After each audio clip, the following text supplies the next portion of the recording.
মুখে শুনেছি এটা নাকি দাজ্জালের অনেক বড় ফিতনা, দাজ্জাল নাকি এই প্রযুক্তির দ্বারা মানুষের ফিতনায় ফেলবে। এই কথাটি কতখানি যুক্তিসঙ্গত তা কোন হাদিসের আলোকে পেশ করুন, আর এআই সম্পর্কে কিছু দিক নির্দেশনামূলক বার্তা দিন। এআইকে দাজ্জালের ফিতনা বলছেন অনেকেই, এটা তাদের গবেষণা, এটা তাদের ইস্তিহাদ, লাহু ফাহাম যিনি বলেছেন, এটা কোনো হাতমি বিষয় না, এটা কোনো কোরআন সুন্নাহ বর্ণিত মানসুস কোনো বিষয় না যে হ্যাঁ এআই এর ব্যাপারে হাদিস কোরআন আসছে।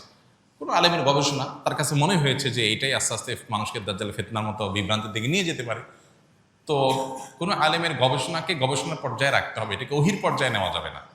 এটা হতে পারে, নাও হতে পারে, দাজ্জালের ফিতনাটা অন্য কোনোটা থেকে আসতে পারে, এগুলো কোনোটাকে নিশ্চিত বলার সুযোগ নেই। হ্যাঁ, আমাদের কাছে যদি মনে হয় যে না এটা দাজ্জালের ফিতনা, এটা থেকেই মনে হয় আসবে, তাহলে সেটাকে সেভাবে বলা উচিত, যেটা আমার ধারণা, আমার মনে হয়।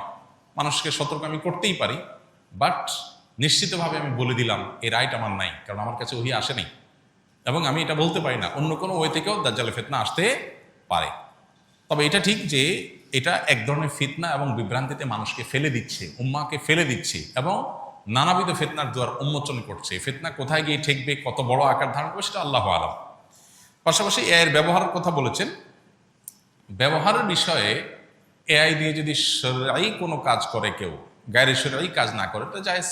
এটা একটা টুল বা এটা একটা টেকনোলজি, এটাকে ব্যবহার করে যদি শরিয়া নিষিদ্ধ নয় এমন কাজ কেউ করে, তাহলে সেটা করতে অসুবিধা নেই।